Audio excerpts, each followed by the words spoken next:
21 years. That's how long I gave them. And in one afternoon, it was gone. No warning, no real explanation, just a phone call, a meeting that lasted less than 10 minutes, and a box to put my things in. And the worst part? They thought that was the end of my story. They were wrong. I remember the exact moment I knew something was off. It was a Tuesday. I walked into the office like I had done thousands of times before. Same parking spot, same coffee from the same machine, same smile to the same people at the front desk. But the air felt different that morning. You know that feeling when you walk into a room and you can tell people were just talking about you? That quiet that isn't really quiet? That's what I felt the second I stepped through those doors. I told myself I was imagining things. I had been there for 21 years. I had helped build that place from the ground up. I knew every system, every client, every process. I trained half the people who were now sitting at those desks. I wasn't going anywhere. I sat down at my desk, opened my computer, and started going through my emails like any other morning.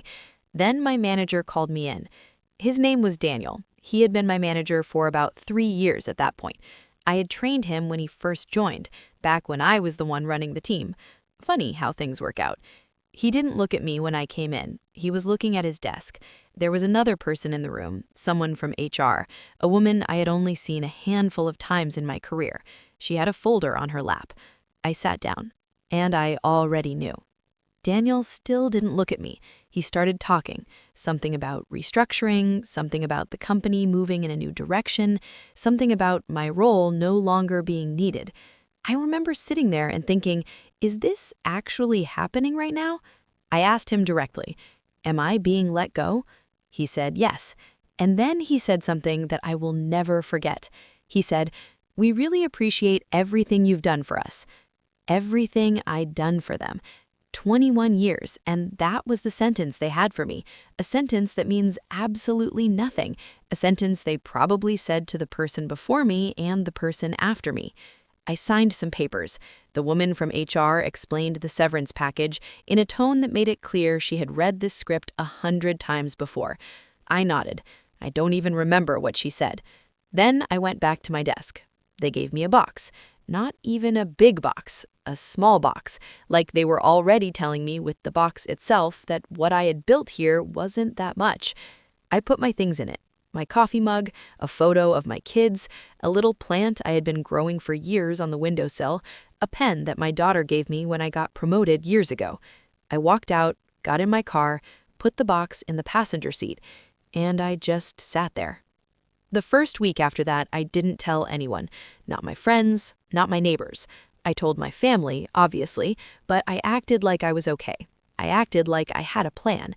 I didn't have a plan. I would wake up every morning at the same time I always had, get dressed, drink my coffee, act like I was going somewhere, and then just sit there. Because the thing people don't tell you about losing a job you've had for over 2 decades is that you don't just lose a paycheck, you lose your identity, you lose your routine, you lose the feeling that you matter somewhere. For 21 years, I was somebody at that company. I was the person people came to when something didn't work. I was the person who knew how things ran. I was the person who remembered how everything started. And now I was nobody. I would catch myself reaching for my work badge out of habit when I left the house. I would wake up in the middle of the night thinking about tasks I needed to complete, and then remember, there were no more tasks. Not there, anyway. My wife tried to help. She kept sending me job listings. Look at this one, it's perfect for you. And I would nod and say I'd look into it. But I couldn't look into it. Not yet. Because looking into a new job meant accepting that the old one was really gone. I know that sounds dramatic, but when you spend 21 years somewhere, it becomes part of who you are, whether you like it or not. About 3 weeks in, I was sitting at the kitchen table one morning, staring at nothing, and my youngest son came downstairs. He was maybe 15 at the time. He sat down across from me, poured himself some cereal, and just looked at me. He said, "Are you okay, Dad?" I said, "Yeah, I'm fine." He didn't believe me. Kids always know. He said, "What are you going to do?" And I didn't have an answer. And I think that was the first time I really understood how bad it had gotten. Because I always had an answer. I was the person with the answers. That was my thing. And sitting across from my 15-year-old son with nothing to say hit me harder than anything else in those 3 weeks.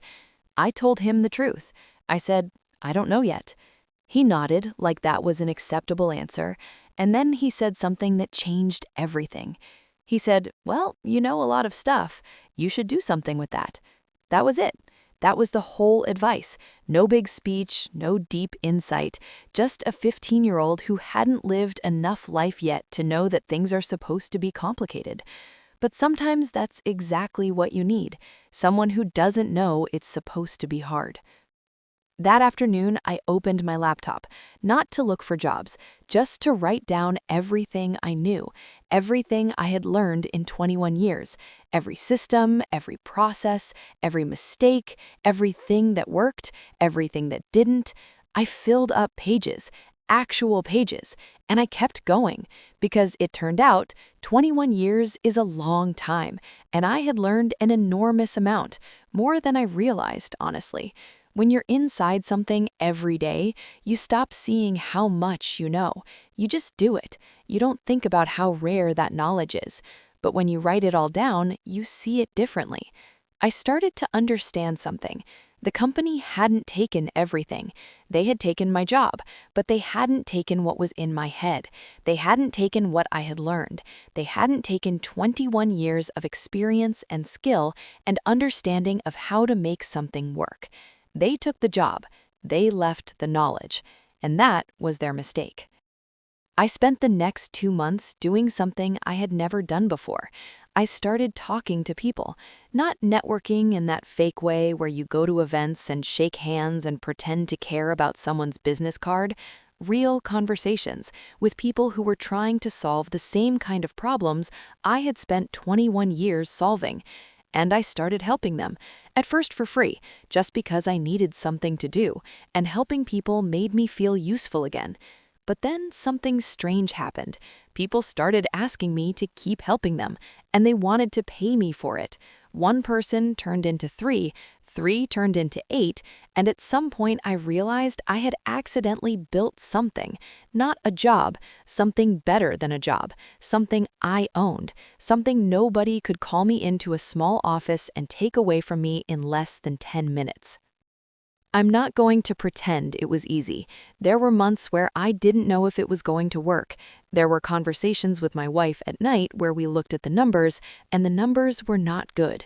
There were moments where I almost emailed my old company to ask if they needed a contractor. Almost. But I didn't. Because every time I got close to going back, I thought about that box, that small box they gave me to put 21 years of my life into.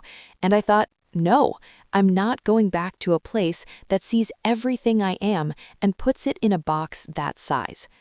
A year after they let me go, something happened that I didn't expect. One of my old colleagues reached out to me, someone who was still at the company. He told me that the restructuring had gone badly, that the new direction hadn't worked out the way they planned, that they were now looking to fix the problems that I had spent years managing, and that my name had come up in a meeting. He asked if I would be interested in consulting for them.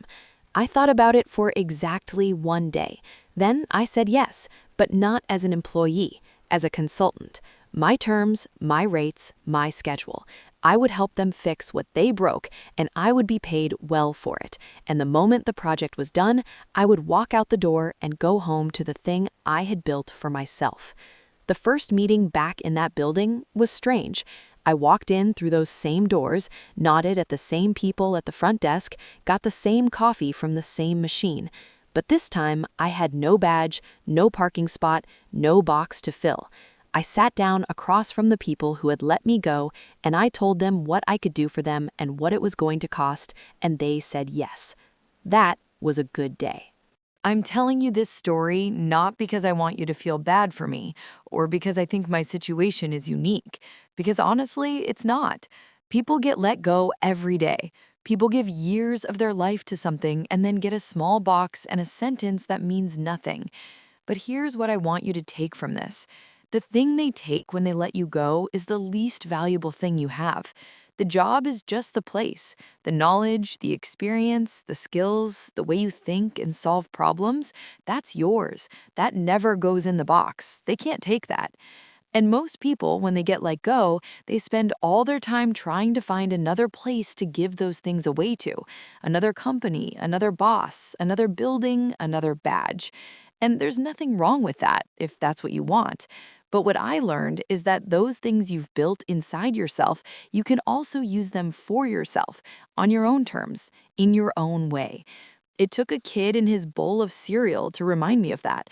But once I saw it, I couldn't unsee it.